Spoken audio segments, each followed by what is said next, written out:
Tennessee This Week from WATE 6 on your side starts now. Welcome to Tennessee This Week. I'm Don Hudson. We're looking at several topics today, but before we get into our topics, we have the big three. That's what we have today, our political pundits. We're not messing around. Everyone's here, back from vacations, wherever they were. George Corder, our political analyst. Thank you. Courtney Piper, our political contributor. Craig Griffith, our healthcare analyst. We're going to start talking about this. Yeah. Good to have all of you. We're going to talk about the Supreme Court decision. 6-3 decision, of course, concluded that affirmative action using race as a factor when deciding college admissions is a violation of the 14th Amendment's Equal Protection Clause. If we care what the public thinks, 52 supported, 32% were against it. We can go with that number. There's 16 undecided. Let's give each side 8. It's a 60-40 thing. I don't think it really matters what the public thinks compared to what the Supreme Court thinks. Bottom line is, Justice Roberts wrote in all this, many universities have for too long wrongly concluded that the touchstone of an individual's identity is the color of their skin instead of lessons learned, challenges overcome, and skills acquired. Is he right? Is he wrong? And why? And let's start with Courtney today. Well, he's right, but race plays a really huge factor in all of those things. And it's really, I think, important for everybody to remember that if we, kind of think of this, if we think of race relations in this country as a 1-mile run, Black Americans did not start at the same starting line as white Americans did. And that has effects for generations and generations and generations and generations. When you are legally blocked from learning how to read and write, it's going to prevent you and generations after you from getting a good education. There are still very much gaps and discrepancies and inequalities between various races in this country. And we need more people of color. We need more Black Americans, for example, to be doctors. And those things require a college education. One example is that the maternal death rate for Black women is 3 times higher than white Americans, than white women. So I think the Supreme Court decision does not recognize the fact that Black Americans did not start at the same finish line or did not start at the same starting line in this country. And by blocking the use of race in college applications and decisions about college entry is really doing a disservice to all Americans. There are still very much inequalities and discrepancies that need to be leveled out. Affirmative action was a really great tool to do that. George, you want to? Well, I think the Supreme Court decision sort of validates the comments of Reverend Dr. Martin Luther King that he wanted his children not to be judged by the color of their skin, but by the content of their character. And as I pointed out last week, a Pew Research Center poll survey showed that more than 60% of Latinos and Asians opposed affirmative action for the purpose of college entry, and 59% of Black Americans opposed it, according to the Pew Research Center. And my feeling is that they're probably taking those positions on the basis of, you're trying to tell my kids they can't make it without your help, and you're lifting them up. They can make it. And I'll repeat what the late Peyton Hairston said to me one time, and he was a very highly respected executive at Tennessee Valley Authority. And I was part of a leadership Knoxville group that was putting together a program to try to keep and attract Black professionals to Knoxville.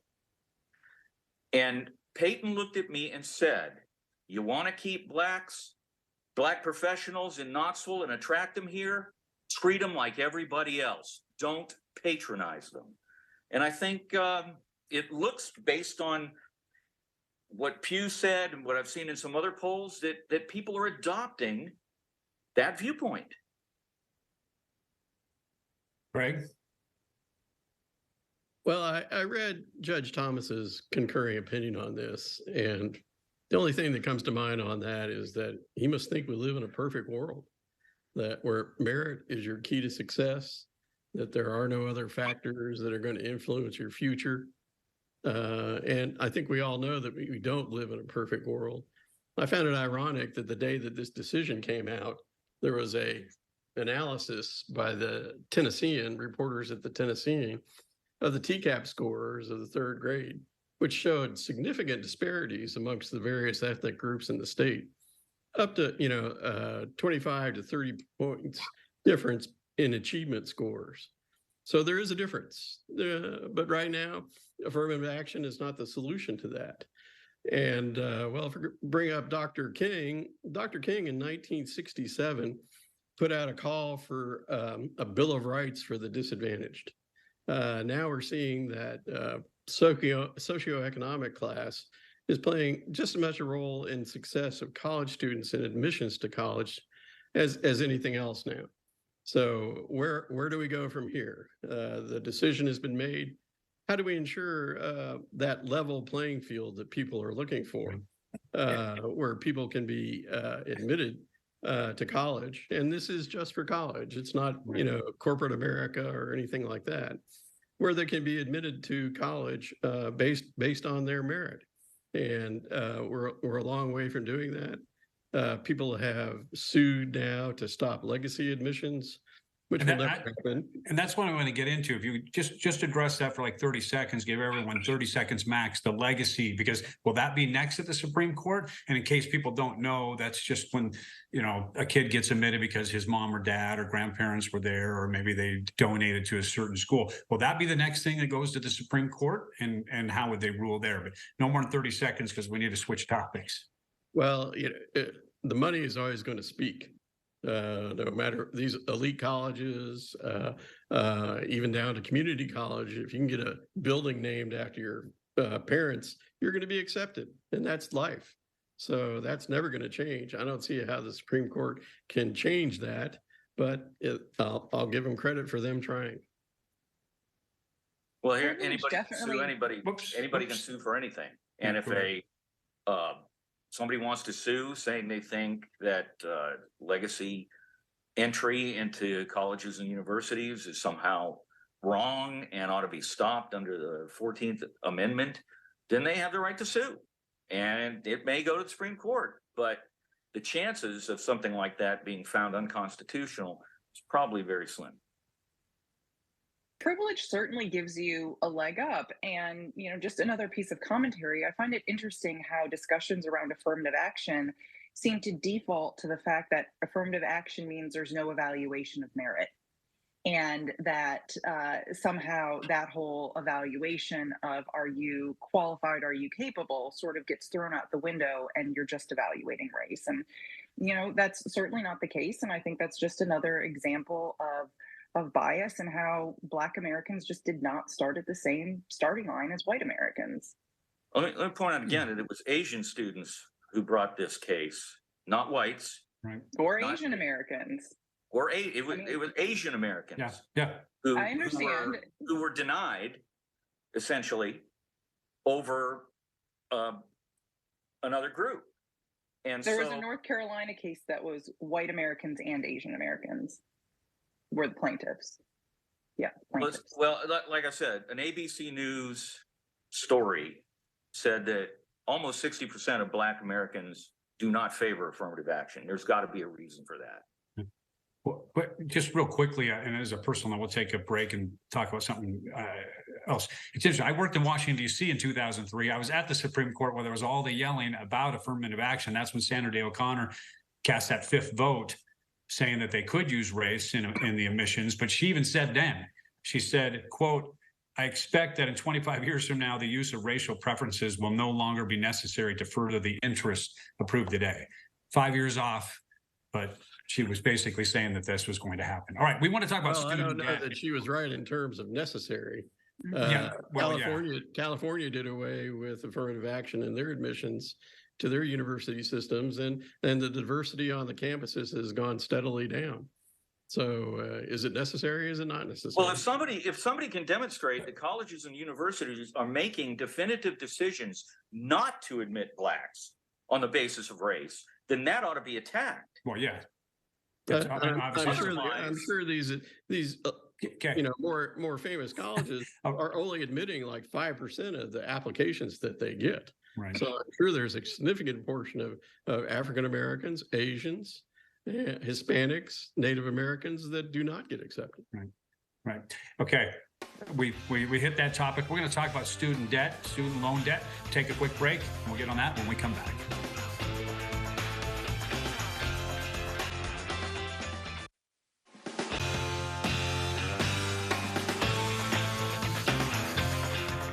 Welcome back to Tennessee This Week. We're now talking about student loan debt. The High Court, 6-3 decision, shot down President Biden's student loan debt on the grounds that it was unconstitutional. Justice Roberts again writing that President Biden, as Education Secretary, overstepped legal bounds by using emergency legislation to try to write off $430 billion in federal loans. And the Supreme Court said, no, you cannot just unilaterally forgive loans like that. And that means that some people who are hoping not to owe anything now have to make payments. And then other borrowers who might have seen their balance decrease would have to make larger payments. Right. Is it the right decision? Why was it? Why wasn't it? Let's start this time with George. Well, there's no way on planet Earth the president can simply dismiss $430 billion of debt and transfer it from the people who legally took it out and hand it over to the taxpayers and say, okay, now it's your problem. Now you get to pay it back. I mean, these are people, a lot of these people never went to college. They have nothing to do with people who took out student loans on their own and now say, oh my goodness, it's too hard for me to pay it back. But on this issue, I agree completely with former House Speaker Nancy Pelosi, who it was reported in the New York Times said, people think the President of the United States has the power for debt forgiveness. He does not. He can postpone, he can delay, but he does not have that power. That has to be an act of Congress. And on that, I agree with Ms. Pelosi. The president can't just simply on his own decide that all of this debt gets transferred to taxpayers. Ms. Pelosi's right. Congress holds the purse strings, and they have the final say in this. Right. And Judge Roberts used part of that quote in his argument. Courtney? Well, great. Then perhaps he should postpone student loan debt for 100 years. See what happens. I mean, again, this discussion is not really taking into consideration that there's a lot of people that have student loan debt that have been paying on it. So it's not like you're transferring all this debt to the American public. A lot of people have paid back exactly what they borrowed, and they're still paying back the interest. Also, it sort of discounts the contributions that they are making to society by getting that education, having that loan, and then having the professional qualifications and the credentials that come with it. There are a lot of countries across the globe that actually provide free college education for their citizens because they know how important it is to society to have people go to college and get those degrees and then get into the workforce. So, I definitely see the benefits of forgiving student loan. And again, it was up to $20,000. If you borrowed $100,000, not all of it was, granted away. It was up to $20,000. People have been paying on this debt. And if you want people to start buying homes, making it easier for them to live their lives while we're still facing some inflation, forgiving student loan debt for 100 years might be the way to go. Hey, Craig, before you jump in on it, let me just share this real quick. 45 million Americans have student loan debt. 15% are 25 to 34, but the biggest group that owes money is 35 to 49-year-olds. But this too, 42% of students graduate from public universities with zero debt. 33% graduate with less than 10K. And then you have the people that have 30K, things like that. I know everyone's financial situations are different. Some people say, hey, it's going to take me 6 years, but I'm going to get a job while I do this. My brother is actually a high school teacher, teaches business, and he teaches personal finance and teaches kids about not getting into debt. But do we need to teach kids better before they get to school? And also, Craig, so they don't end up borrowing so much? Well, the cost of college education has skyrocketed. in the last decade. You know, we have more fancy dormitories, we have more Right. assistant deans, to the Rock assistant walls, dean, you know. and things like that. But the interesting thing about this case to me is that this group of activist judges on the Supreme Court took a case where the plaintiffs did not have standing. They were not injured by this case in any way. So they made this decision under, you know, a doctrine of law that says that they can decide anything they want. And why did they take this particular case? So yes, I mean, for those of us that paid for our children's college educations out of our own pockets, you could say it's a slap in the face. We should just borrowed money and waited for this to come Right. along and then have the loan forgiven. You know, but there are better things that this could be used for. People could buy houses. They can you know, do things in the economy that would make the economy more roaring than it already is. So, you know, I have mixed feelings on it as a policy for those reasons. It's $430 billion. The president does not have the power to forgive. And then he can delay it for 100 years. From that standpoint, on that basis, well, you know, there are a lot of people who have student loan debt, but they've bought houses or they've bought cars, and now they're having trouble paying for them. And just think, if they took out a VA loan or an FHA loan, now they've got a mortgage to pay. Well, maybe the mortgage should be forgiven by the federal government, because then just think of all the money that people would have to spend on other stuff. Look, yes, George, we did bailouts in 2008 so people wouldn't lose their homes if you do this. The president cannot assign to you or me someone else's debt that they legally entered into, because they're now finding it difficult to pay George, you're not reassigning somebody's debt to somebody else. That's not how it works. That's the taxpayers, accurate assessment. There is no free college. Everything costs. People have been paying back this money. It's not like they owed $20,000 and they haven't paid at least $20,000 back. And this is only up to $20,000. And it's still falls to the American taxpayer, Courtney, and it's not fair. But George, we don't know what the number is in terms of money borrowed and money paid back. But we know it's $430 billion.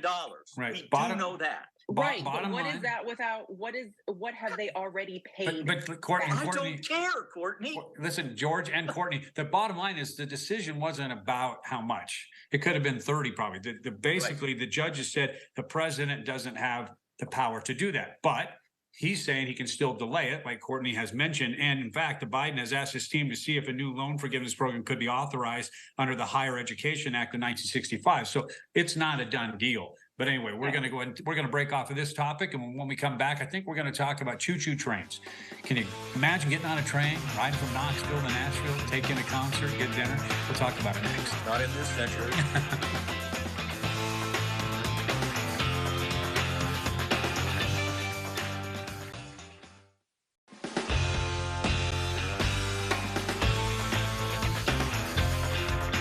Welcome back to Tennessee This Week. For years, Tennessee lawmakers and others have talked about the possibility of passenger rail between some of the state's biggest cities and beyond.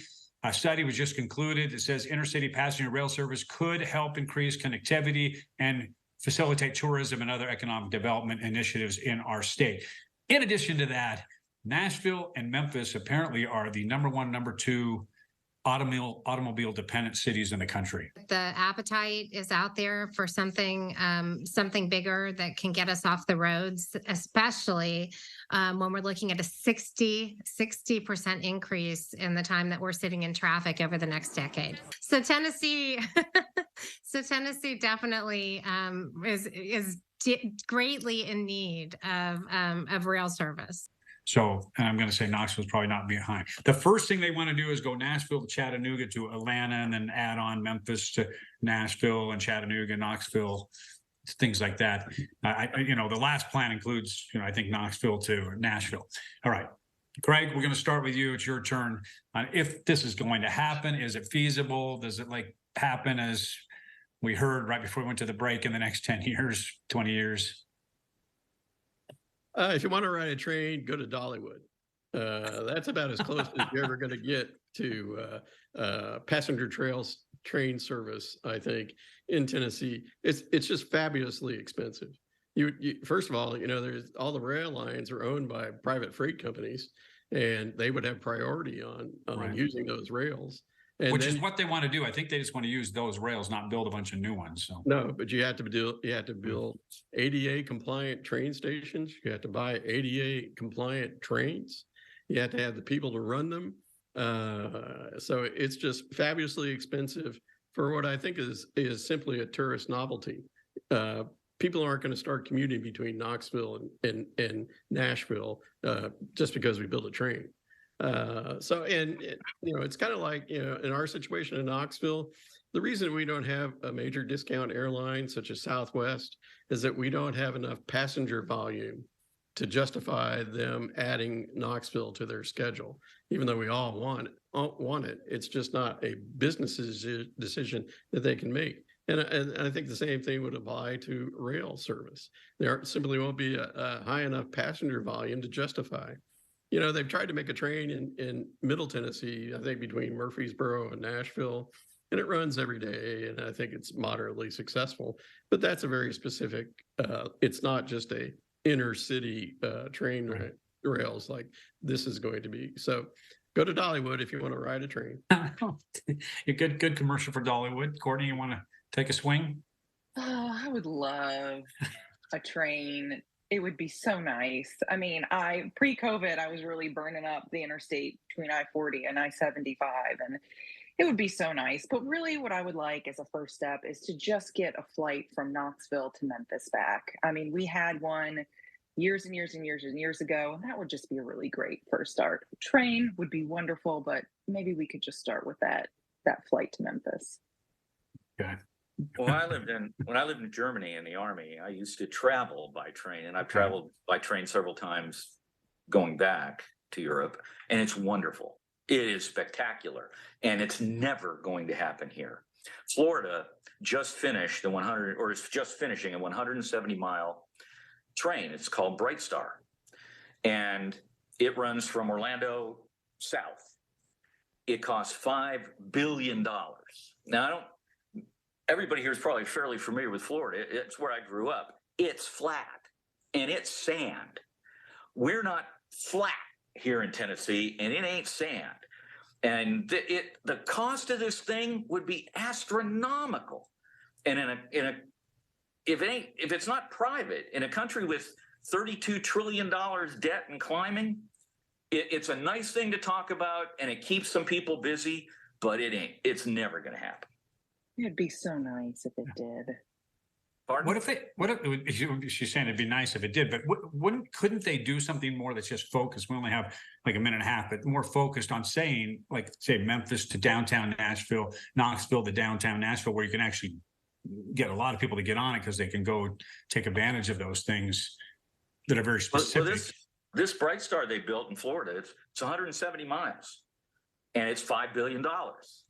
On a flat sandbar. Are they using it? I don't know. Well, it's just now being finished. Okay. I just rode the Cal train out in San Francisco on the West Coast, going from San Francisco to Palo Alto. A very nice train ride through nice country, and it was at the most 10% full. So the answer to your question, do they use this? Apparently not very much. And the California train was stupendously expensive. Mm-hmm. So it's, there's so many other things, we're talking about, the disparities in the TCAP scores that the state needs to spend their money on, not building passenger railroad terminals. So Courtney, I guess we're going to just not hold our breath because it's a shame. It's 2023. Still holding out hope for my flight, though. When they build it, it will be the Piper Express if it ever gets done, I guess, right? We'll move that along. Our company can sponsor it. Oh, hey, there we go. Public-private partnership. There you go. Yeah, I'm guessing that there'll have to be a small percent, right, compared to what it's going to cost based on George's numbers about those other ones. All right, we got to wrap up. Only have like 10 seconds left. I want to thank our pundits for being here. I want to thank you for watching again, and we'll see you next week on Tennessee This Week.